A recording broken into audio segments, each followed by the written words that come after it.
Right, so last week we started this section on Matthew, this new Sunday school section on Matthew. And we looked at the Gospels just as a kind of an introduction to the Gospels as a whole, where they're at in the New Testament, why they are where they are. And today what I would like to do is just kind of introduce the Gospel of Matthew. And then we'll really get into the text next week. Now, we won't be able to cover 2 to 3 chapters a week, verse by verse. You probably are wise enough to know that, even as pastor preaches a chapter a week in Numbers, it takes a little while to get through a text. So what I plan on doing is on each of those lessons pulling out a question or a topic of interest out of that discussion, out of that passage that we can talk about in more detail. Matthew 5 through 7, for example, is the Sermon on the Mount, so we'll talk about that quite a bit. You'll notice Matthew 16, the first part of Matthew 16 stands alone because that's the confession of Peter. So there are things like that we'll pick out and talk about in more detail as we go. So the Gospel, so talking about Matthew, I added some artwork to these slides. So I hope you can, these are all works of art that depict Matthew. So this is an ancient drawing of Matthew, and he's actually holding his gospel in his hand. He's writing it. We have 4 Gospels, Matthew, Mark, Luke, and John. We talked about why only 4 last week, why we don't have more than 4. And just to mention in passing here. So we talked about, just a little way of review, that Matthew stands where he does, the Gospels stand where they do, as the introduction to the New Testament, not just chronologically, starting with Christ and then Acts and then the epistles, but they're grouped together and put at the beginning because they transition us from the Old Testament to the New Testament. This is the first revelation that we have, written revelation from God that we have since the close of the Old Testament. So since Malachi and 2 Chronicles were written, we have almost 400 years of silence, we call it, where God has not given to his people any revelation, any written revelation. So we have the Gospels that start us off. And we talked about Matthew being first, because Matthew is a very Jewish, it's written by a Jew, Matthew. It's talking about Jesus as the Messiah. So it is actually first in the set of Gospels. One reason it's first in the set of Gospels is it's very close to the Old Testament. And then one of the other reasons that it's first in the list is, I believe it was written first of the 4. We know John was written much later, but there is some question as to which was written first, Mark or Matthew, and I believe Matthew was written first, prior to Mark. So this is where Matthew is at. Now, can you read that okay? So who wrote the Gospel of Matthew? And I have some notes on my phone too, which I hate to do, so I'm not playing solitaire or anything over here, if I'm looking at my phone. But Matthew, let me get caught up in my notes here.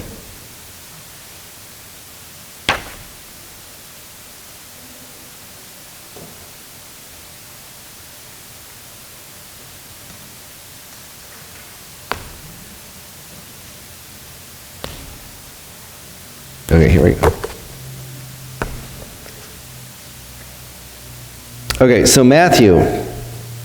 All right, as Matthew is also known as Levi, he's referred to as Levi in the Gospel of Matthew. Levi would be his Jewish name. Matthew would be a Greek name that was given to him. He only refers to himself once in his own gospel. by name, as most of the apostles don't refer to themselves in their own writings except for by allusion. So Matthew only refers to himself once. This painting, by the way, is from a larger painting where Matthew, he's pointing to himself. This is called the calling of Matthew. Jesus is calling Matthew from the tax collector's booth in this painting, and he's saying, I want you to be my disciple. And Matthew's like, Levi's, me? Like, I'm not, do you know what I am? I'm a tax collector. You don't want me for a disciple. And Jesus is like, yes, I do. But Matthew only mentions himself once in his own book, and that's in Matthew 9. Mark and Luke actually give us longer stories about the calling of Levi, and than Matthew does himself. They give us a little bit more detail as to his background. His father's name was Alphaeus. He was a tax collector. As a tax collector, he collected taxes from the Jewish people on behalf of the Roman government. Now remember, the Promised Land, back then Jerusalem, is very mixed. You have Jewish people who are living there that were sent back during the time of Nehemiah and Ezra. They're living there. The Greeks have conquered the land, so everyone also speaks Greek. And then the Romans conquer the Greeks. So the Romans put soldiers out in all of their cities to keep the peace. So there are Roman soldiers who are making sure that the Jewish people are collecting taxes properly from the other Jewish people. And that way the Jewish people don't get mad at the Romans for taking their money. But it doesn't work that way, really. But it's true, the Jewish people got mad at the tax collectors for working for the Romans. It is likely that Levi, or Matthew, he spoke Aramaic because he grew up in Palestine. He probably read Hebrew from what we see in his gospel. It looks like he was able to read Hebrew. He also would have spoken Greek. Being a tax collector, he would have also had to know how to speak Greek. And he probably, because he had to report to the Romans, he may have even known some Latin. So Matthew was in that center of commerce, so to speak, where he had to know all of these things as a tax collector. But he was considered a crook. In fact, we know that other tax collectors were crooks, where they stole from the people who had to go in and change their money. Or not change their money, but pay their taxes. Christ called Matthew while Matthew was working. He actually saw him at the tax collector's station and called him out of it. And Matthew would also introduce Jesus to other tax collectors at other times. We don't know a lot more about Matthew other than that. Church history tells us that he ministered in North Africa, and there's one tradition that says that he was martyred sometime later. So this is Matthew the person. So we don't know a lot about Matthew the person. Now the place and date of the Gospels, and I've given you some options here, but I'll tell you what I prefer. There are two places that Matthew could have been located when he wrote his gospel. One is in Palestine or in Jerusalem. The other perhaps is in Syria, north, up in Antioch. And Antioch, of course, becomes a center of a new Jewish center there after Jerusalem starts to there's more persecution going on in Jerusalem in the 50s and 60s. So so they go with the dates. If Matthew wrote his gospel before 45 AD, so within 10 to 15 years after the death of Christ, he was probably still in Palestine. If he wrote it later, 55 to 65, we know he wrote it before the fall of the temple. The temple was destroyed in 70 AD. which I always joke means that's the end of church history for me, 70 AD. I'm just kidding, because I study Old Testament. Then it was probably between 55 and 65. I think that Matthew was the first written gospel probably as early as 40 to 45 AD, which means he would have been in Jerusalem. There is some history, some church history. The reason it becomes kind of a debate is there's a church father in the 4th century who says that Matthew was in Syria and wrote his gospel in Aramaic. We don't have any evidence of that he wrote it in Aramaic, unfortunately. But it is very much written in Hebrew style. I don't think I have a slide on this because I'll go down a rabbit trail that won't interest any of you, so we won't do that. We won't do that. But if you were to read the book of Matthew in Greek, it would be very rough Greek because it's very Hebrew-like. So imagine if you were studying another language. If you've ever studied another language, well, if you're other than these two, but we have a tendency, Americans don't study languages very well. What we have a tendency of doing is trying to translate our English phrases into that language. And then you say that to somebody in that language and they have no clue what you're talking about. So Matthew is doing that with his Greek language. Okay, he's writing in Greek, but it's very Hebrew-like. Now we have Hebrew New Testaments, so you can read Matthew in Hebrew if you want, and you can see how it's translated into Hebrew. And we have Greek versions of the Old Testament, which are very hard to understand because they're sometimes very literal in their translation and the grammar doesn't always come over. So I'm pretty convinced by reading Matthew in Greek that he wrote it in Greek. It wasn't a translation. But it's heavily influenced by his Hebrew, his understanding of Hebrew and his Hebrew background. Okay. So the theme to the Gospel of Matthew is that Jesus is the promised Messiah. And I wrote down here, the bottom says the book of genealogy of Jesus Christ, the son of David, the son of Abraham. So Matthew is, that's the very opening line to Matthew's Gospel. Matthew is trying to make an argument. He's trying to make a case to the Jewish people that Jesus is the promised Messiah. And by doing that, he quotes often from the Old Testament and uses the word fulfilled. Now, sometimes he's talking about exact prophecy.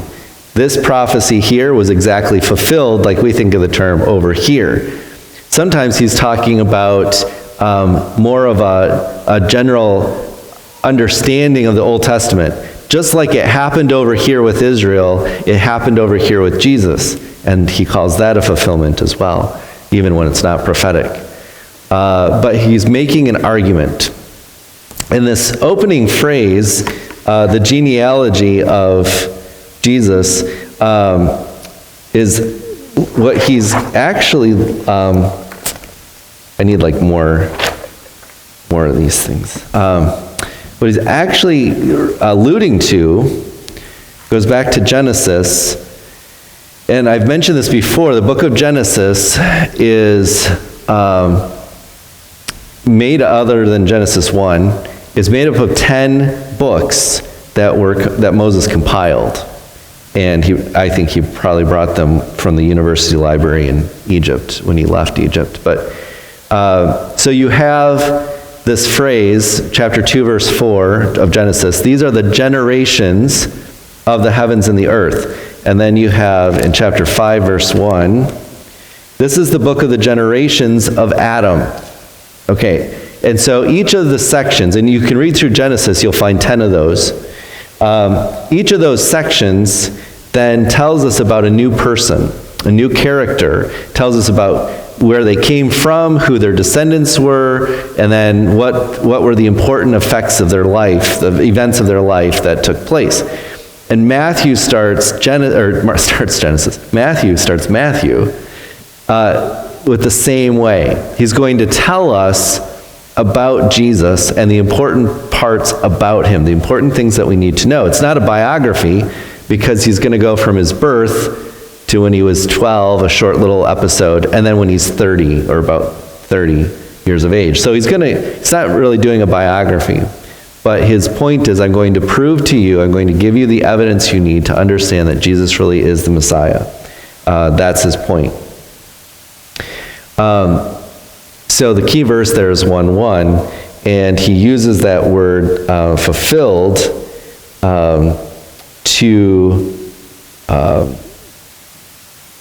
to demonstrate that, to evidence it. Now, one of the reasons, and I've mentioned this before, when I was a kid, I grew up and there was a family that I was close to that was Jewish.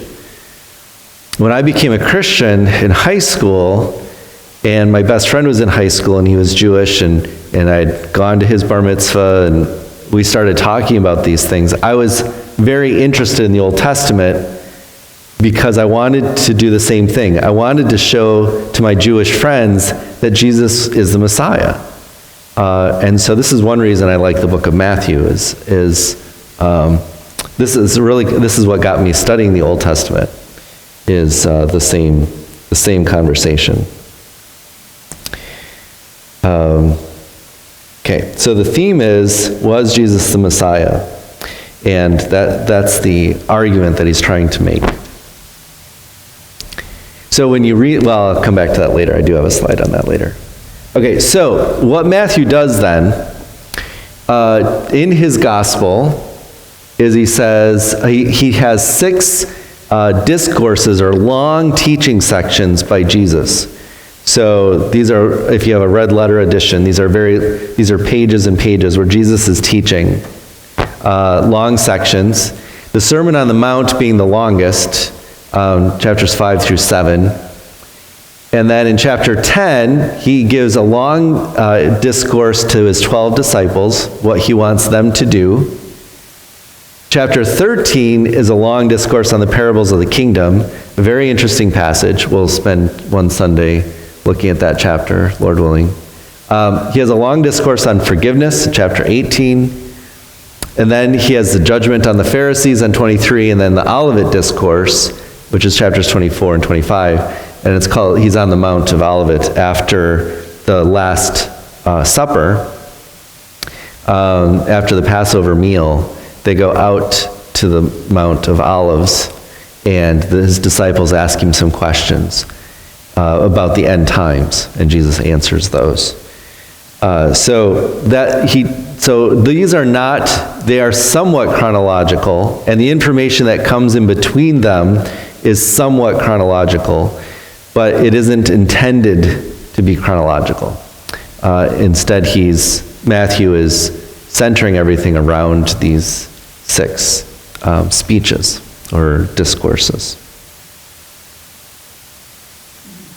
So the outline of the book centers around those discourses. So, and this is in your handout too.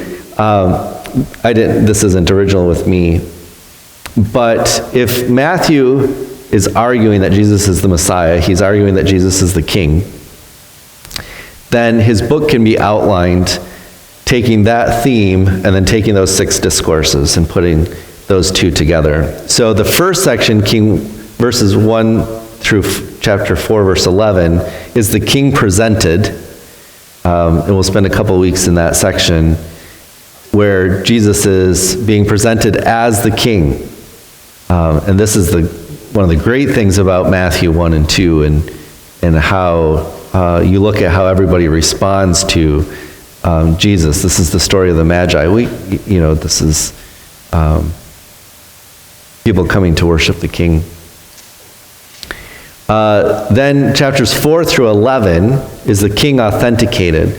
So how do we know that Jesus was the King in his earthly ministry? And his kingship, his is authenticated through his message, through his miracles, and as he does them in his ministry. Then the king is rejected. And Matthew chapter 12 is a pivotal point in the book of Matthew, because it is there that the Jewish leadership specifically reject Jesus as their Messiah.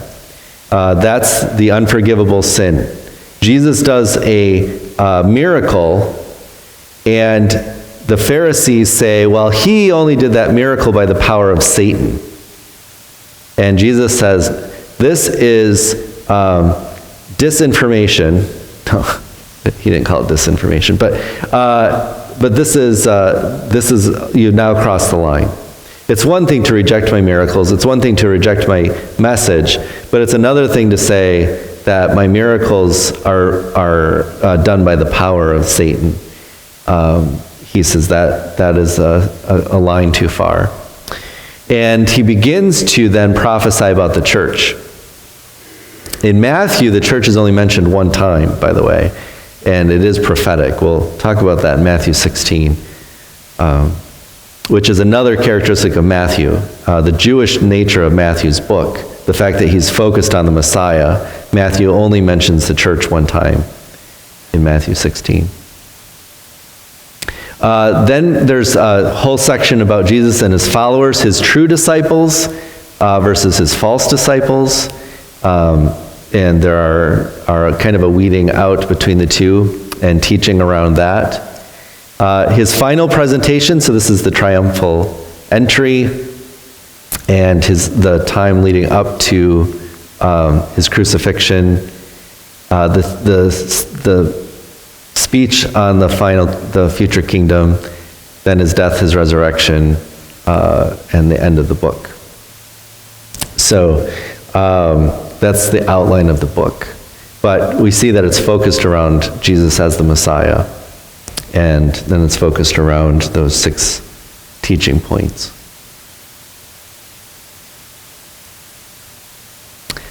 Interpretation. Okay, now, the use of the word fulfill in the Old Testament. I mentioned this briefly already, but I probably jumped ahead of myself a little, I'm guessing. There are 2 different ways that he uses the word fulfill. Matthew 1:22, actually we have a little bit of time. We can take a look at it. Matthew 1:22, I want to show you, we can very quickly show you the 2 different ways that Matthew uses this word fulfill. And there's a lot of scholarship, a lot of stuff written, ink spilled, as we say, over this word fulfilled in Matthew, believe it or not. You probably could believe it, but there's a lot. So Matthew 1:22 says, all this took place to fulfill what the Lord had spoken by the prophet Isaiah, chapter 7, verse 14. Behold, the virgin shall conceive and bear a son, and they shall call his name Emmanuel. So this is the angel talking to Joseph. If we go back to verse 20, Joseph, son of David, do not fear to take Mary as your wife, for that which is conceived in her is from the Holy Spirit. She will bear a son, and you shall call his name Jesus, for he shall save his people from his sins. And then he says, this quote, and then Matthew says, this is a fulfillment of Isaiah 7:14. Now, typically, we say, yes, it is. Isaiah 7:14 was a specific prophecy that specified that someday a virgin would have a child, and she's really a virgin, and she's really having a child, and his name is going to be called Emmanuel. And here we have Mary, who is really a virgin, who is really having a child, and this is a fulfillment of that prophecy, and it is specific. So, of course, we would say yes. I would say yes. That is correct. That's a correct interpretation of this.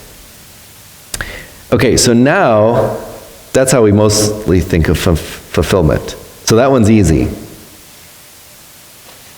It's okay. It's easy. We'll go with it. But now 2 verse 5, actually that's not the one I want to look at. I want to look at 2 verse 15. Yes, 2 verse 15 is the one I want to look at as kind of a different one. So this is their flight out of Egypt. Verse 14, Joseph arose and he took the child and his mother, so that's Jesus and Mary, by night and departed to Egypt and remained there until the death of Herod. This was to fulfill what the Lord had spoken by the prophet, it's the prophet Hosea, out of Egypt I called my son. Now the prophet Hosea in Hosea 11 is not making a prophecy of the future. He's actually making a historical comment that God called the people of Israel out of Egypt, which he did. Okay, so he's just making a historical statement. He's not making a future prophecy. There's no prophecy associated with the statement. So in what way is this fulfilling that historical event? And here again, there's all kinds of ink spilled over this one, probably some blood too. But it seems to be the idea that as Israel was a nation and was a people of God, there are certain things that happened in their history. I hate to use the word typify because that's, but are like examples or metaphors, maybe is a better word, of what the Messiah would be going through. And Matthew tags a lot of these to say, look, it happened here, we should expect it to happen here. It happened to the people of Israel, we should expect it to happen to the Messiah. And that there's other places, like in Isaiah, where the same comparison is brought out. It happened to the people of Israel, and it will happen to the Messiah. And there we have clear prophecy based on the history. So Isaiah draws the connection for us. In Matthew, there's no prophet that draws that connection to us, for us. And except for Matthew. Matthew would be doing it here and saying, this is what we should have known. And it's similar to some other places where he uses the word fulfill, like in 2:17. So sometimes when we see that fulfill, it's not here's a prophecy, here's how it's being fulfilled. Sometimes it's more of a pattern. We saw this happen with the people of Israel, and we know that similar things are going to happen with the Messiah, and we should pay attention to that. So that's kind of his interpretation. But we'll look at those verses probably a little bit when we go through first couple chapters. But there's some discussion to be had there. It's not real easy all the time. Okay, timeline of events. So when we're studying Matthew, it's really helpful to keep in mind the eschatology, the end times, that are set forth in the book of Daniel and given to us in the book of Revelation.